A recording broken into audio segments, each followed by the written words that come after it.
On a quiet Long Island morning, a knock at the door shattered an ordinary life and turned an affair into a national spectacle.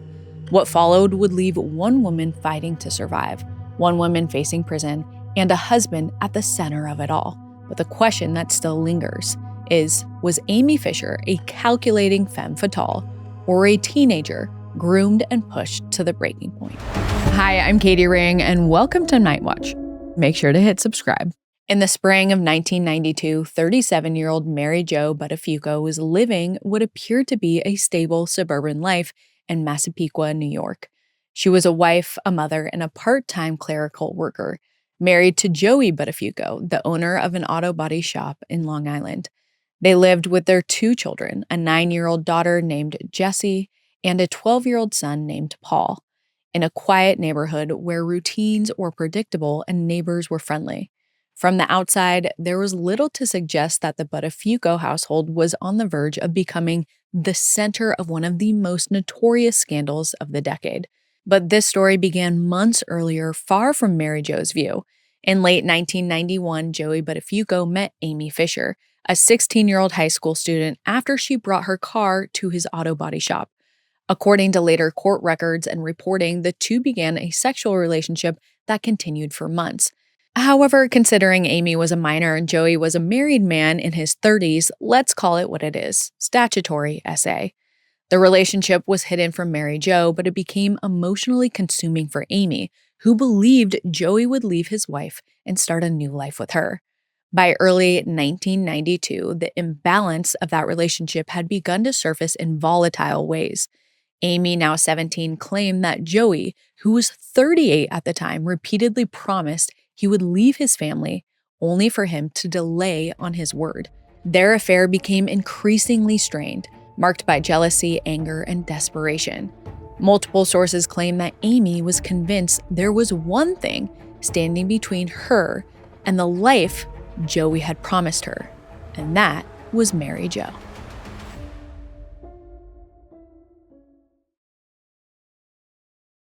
Hey, I'm Katie Ring, and welcome to Night Watch. If you're looking for daily true crime coverage and the stories behind the headlines, you won't want to miss an episode. Make sure to subscribe to my YouTube channel or follow me on Spotify. We have new episodes every weeknight. This episode discusses an active criminal case. The information we share is based on what's publicly available at the time of recording and may change as new evidence comes to light. We aim to inform, not to decide guilt or innocence, so everyone mentioned is presumed innocent until proven guilty in a court of law. On the morning of May 19, 1992, Mary Jo Buttafuoco was home alone. Her children were at school while her husband, Joey, was at work at his auto shop. Shortly after 11 a.m., the doorbell rang, and outside stood a stranger, a 17-year-old girl who introduced herself as Anne Marie. She said she needed to speak with Mary Jo about her husband, and unaware of any threat, Mary Jo allowed the teenage girl inside. What happened next would unfold in seconds and would alter Mary Jo's life forever. As Mary Jo turned away to open her screen door, the teen pulled out a .25 caliber handgun and shot Mary Jo in the head at close range. The bullet entered near Mary Jo's left ear by her jawbone. Anne Marie fled the house immediately, leaving Mary Jo critically injured on the floor. Despite the severity of the wound, Mary Jo did not lose consciousness. She later described being aware of the moment she was shot, but at first she thought she got hit with a baseball bat. It was an immediate, overwhelming sensation like an explosion. Bleeding heavily, she somehow managed to get help. Emergency responders were called and Mary Jo was rushed to the hospital in critical condition. Doctors quickly determined that the bullet had lodged in Mary Jo's head and could not be safely removed because attempting surgery would risk death. The decision was made to leave the bullet in place, a reality Mary Jo would have to live with for the rest of her life. It's a miracle she survived the shooting, but the injury leaves her partially paralyzed on the left side of her face to this day, with lasting jaw issues and neurological problems. In the hours after the shooting, police focused first on what witnesses could provide. Neighbors reported seeing a young woman leaving the Buttafuoco home shortly after the gunshot, and that description became the starting point for investigators trying to identify who had been at the house that morning. As detectives worked the scene, Mary Jo was transported to the hospital, where she was in critical condition. Officers asked Joey who might have had a reason to come to the home, explaining that witnesses had described a young woman leaving shortly after the gunshot. He told police there was a teenage customer from his auto body shop who had been persistent and overly interested in him. He denied any involvement in the shooting and denied having an affair, describing the teen as someone he barely knew. But investigators did not rely solely on Joey's account. As they reviewed phone records and statements from people familiar with the auto body shop, the name Amy Fisher surfaced quickly. Detectives learned that Amy had been a frequent presence at the shop for months now, and that there had been ongoing contact between her and Joey, information that contradicted Joey's initial statements. But Joey was adamant and denied any sexual involvement with Amy with total certainty. Mary Jo later recalled that he screamed from the rooftops that there was nothing sexual between them, and that when she confronted him repeatedly, asking him again and again if he'd had sex with Amy, he kept denying it. Mary Jo said he even swore on their children's lives that he was telling the truth, and she believed him. But later, the same day of the shooting, Amy Fisher arrived at the police station with her attorney and surrendered. During early questioning, she first denied that she had intended to harm Mary Jo. But as the interview continued and evidence started to stack against her, she acknowledged that she had gone to the house and fired the gun, and also admitted to introducing herself by the false name of Anne Marie. She also confessed to police that she had been in a sexual relationship with Joey for months, confirming it started when she was 16 years old. With that sequence established, investigators shifted from identifying a suspect to building a criminal case. Amy was taken into custody and later charged as an adult with first-degree assault. Prosecutors would argue that the shooting was deliberate and planned, but Amy's statements evolved over time as the legal process moved forward. Prosecutors alleged that the shooting was premeditated, driven by jealousy and a belief that killing Mary Jo would remove the final obstacle to Amy's relationship with Joey. Joey Buttafuoco was not charged at the time in connection with the shooting and publicly denied encouraging Amy to harm his wife, but his alleged relationship with a minor caught the eye of the media. The idea of a family man having an affair with a high schooler is a story you don't hear every day, but for Mary Jo, those distinctions mattered less. She was focused on surviving. In the days after the shooting, Mary Jo remained hospitalized as doctors monitored swelling and neurological damage. Friends and family described a long and uncertain recovery ahead. She had to relearn basic functions, including speech and movement. The case moved forward quickly through the legal system, but outside of the courtroom, it took on a life of its own. Tabloids dissected every detail of the affair, the marriage, and Amy's background, and television crews descended on Massapequa. The story was framed less as an attempted murder and more as a scandal, often overshadowing the reality of Mary Jo's injuries and recovery. For Mary Jo, survival marked only the beginning.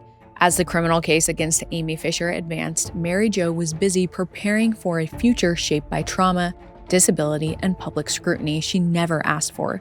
And the consequences of that May morning were far from over.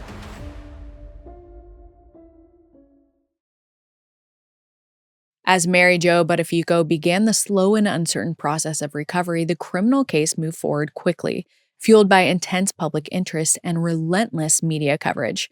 What had begun as an attempted murder investigation quickly expanded into a far more complex legal reckoning, one that would involve not just the teenage shooter, but also the married man at the center of the relationship that preceded the violence.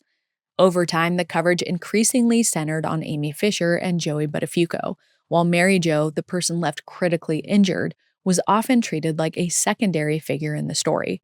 Amy Fisher was formally charged with first-degree assault and criminal possession of a weapon. Because of the severity of Mary Jo's injuries and the circumstances of the shooting, prosecutors elected to try Fisher as an adult, despite her being 17 years old at the time of her arrest. From the outset, the prosecution's position was that the shooting was deliberate and planned, arguing that Fisher went to the Buttafuoco home with the intent to kill Mary Jo. Fisher's early statements to police were inconsistent. She initially denied responsibility, then later admitted that she had pulled the trigger. Her legal team began signaling that they would pursue a defense centered on emotional manipulation and coercion, claiming that Joey Buttafuoco had exerted control over her and encouraged hostility towards his wife. Prosecutors respected that characterization, maintaining that regardless of any relationship dynamics, Fisher alone carried out the shooting. In October of 1992, Amy entered into a plea agreement. She pleaded guilty to first-degree assault and avoided a trial. The plea came with a recommended sentence of 5 to 15 years in prison. In December of 1992, she was formally sentenced and remanded into custody in New York State facilities, beginning what would become a highly publicized incarceration. After she was incarcerated, Amy continued to generate attention for reasons beyond the shooting itself. She alleged that she was essayed by correction officers and allegedly filed a $220 million lawsuit. Investigators followed those claims, and they did not lead to criminal convictions, with a judge doubling down that her claims were like a cheap dime store novel. As Amy's name began to fade from the headlines while she was behind bars, attention turned back to Joey. Investigators continued to build their case against him and examine the months leading up to the shooting. After reviewing phone records, statements, and corroborating testimony, Joey was arrested in 1993. He was charged with multiple counts related to statutory NSA. The charges alleged that he had engaged in repeated sexual encounters with Amy, fully aware of her age. Joey originally denied the allegations publicly, maintaining that he had not knowingly engaged in an illegal relationship. However, evidence presented contradicted that claim, and he pleaded guilty in October of 1993. The trial that followed was closely watched, and prosecutors laid out the detailed timeline of the relationship, supported by testimony and physical evidence. Amy testified against Joey, describing the nature of their relationship and the promises she said he made about leaving his wife. The jury ultimately rejected Joey's defense, and in 1995, he was convicted of statutory rape. Joey was sentenced to 6 months in jail and 5 years probation. He was released early after serving just over 4 months, but received fines and was ordered to register as a sex offender. Throughout these proceedings, Mary Jo remained largely out of the public eye.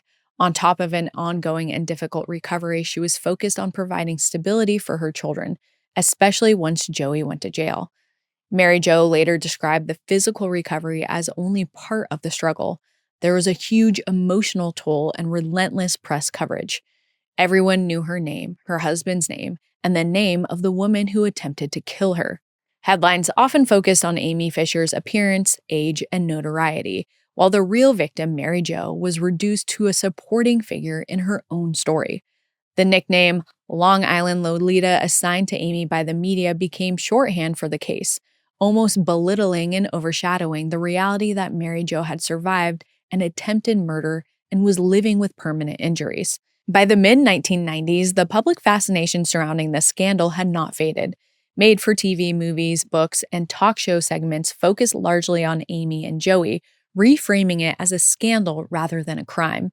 Mary Jo did not participate in most of these portrayals. She focused instead on rebuilding her life and caring for her children. Mary Jo remained married to Joey for several years after his 1995 conviction, a decision she said was driven by recovery, family stability, and the belief at the time that she was still being told the truth. The family later moved to California for a fresh start, but years after recovery and reflection, it became clear that Joey's repeated dishonesty, both before and after the shooting, could not be reconciled, and Mary Jo filed for divorce in 2003. Amy Fisher, meanwhile, was released on parole in 1999 after serving approximately 7 years of her sentence. And in a surprising act, Mary Jo submitted a statement on Amy's behalf, not to excuse what had been done to her, but as an effort to move on.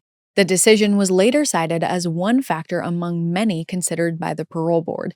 Mary Jo has been cleared that forgiveness did not erase accountability, nor did it undo the harm caused by the shooting. In the years that followed her release, Amy made several public attempts to explain her actions and reframe her story. During court proceedings and later interviews, she expressed remorse for shooting Mary Jo. Amy's personal life after prison also drew renewed attention. In 2003, she married Lou Bellera, a former New York City police officer who later became a lawyer, and just so happened to be 25 years her senior. The couple had 2 children together, and the relationship later became the subject of professional scrutiny, and Bolero was disbarred after it was determined that their relationship was unethical. Public interest in the Long Island Lolita case continued to resurface periodically. In 2006, more than a decade after the shooting, Mary Jo, Joey, and Amy appeared together in an Entertainment Tonight joint interview. The appearance was memorable for the discomfort it revealed. The 3 were brought together on camera for a brief reunion, and the segment was explosive, showing the trauma that still remained years later. After the interview, Mary Jo limited her participation in media appearances, but despite her efforts, her name continued to get caught up in the media storm, and unfortunately, there was nothing she could do about it.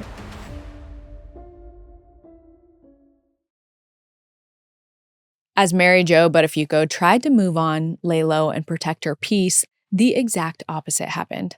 Let's break down the timeline in the aftermath of the scandal, because a lot happened. In 2005, 2 years after his divorce from Mary Jo, Joey Buttafuoco was arrested in California on an unrelated prostitution solicitation case following an undercover police sting.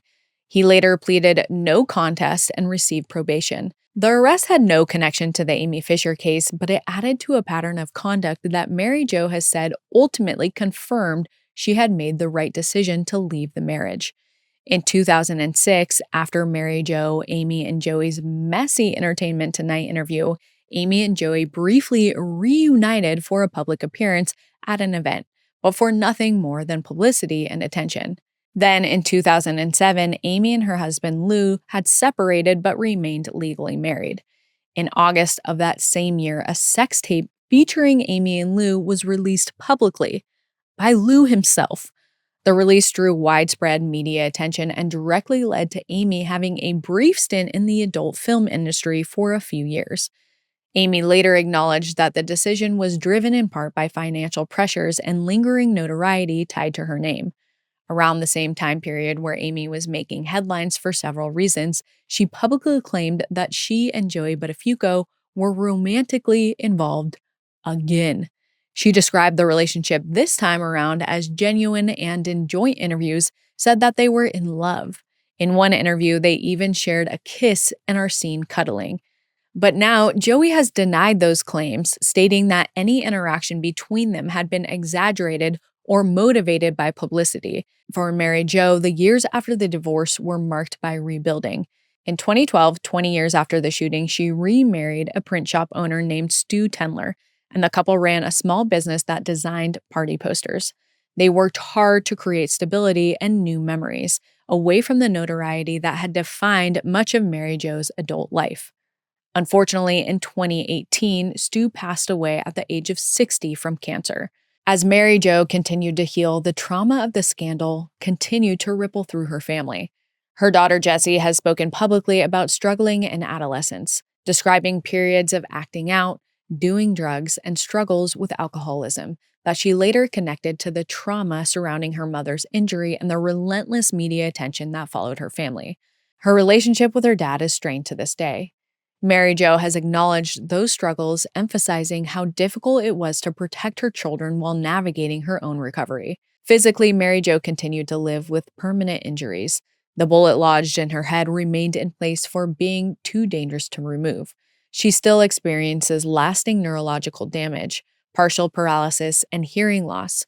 Rehabilitation helped her regain speech and mobility, and she underwent facial surgery, where she was able to gain her full smile back. Over time, Mary Jo began to speak more openly, not about the scandal, but about survival. In recent years, she agreed to participate in a Lifetime production centered on her own experience, called I Am Mary Jo Buttafuoco, which premiered in early 2026. Unlike earlier dramatizations, which largely focused on Amy Fisher or Joey Buttafuoco, this project placed Mary Jo at the center of the narrative. She served as the narrator, telling the story in her own words and on her own terms.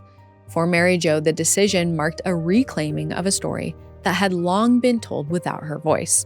The case that had once reduced her to a footnote, the wife, the victim, the woman left behind, finally became her own. More than 3 decades after the gunshot that nearly killed her, Mary Jo Buttafuoco is no longer defined by the worst moment in her life. The bullet remains, the scars endure, but the narrative has shifted. What began as a crime that captivated the nation ends as a story of survival, told at last by the person who lived it themselves. What did you think of tonight's case? Drop your thoughts and theories in the comments. See you next time. If you haven't already, make sure to subscribe to my YouTube channel at Nightwatch Pod. Thank you. It truly helps me out.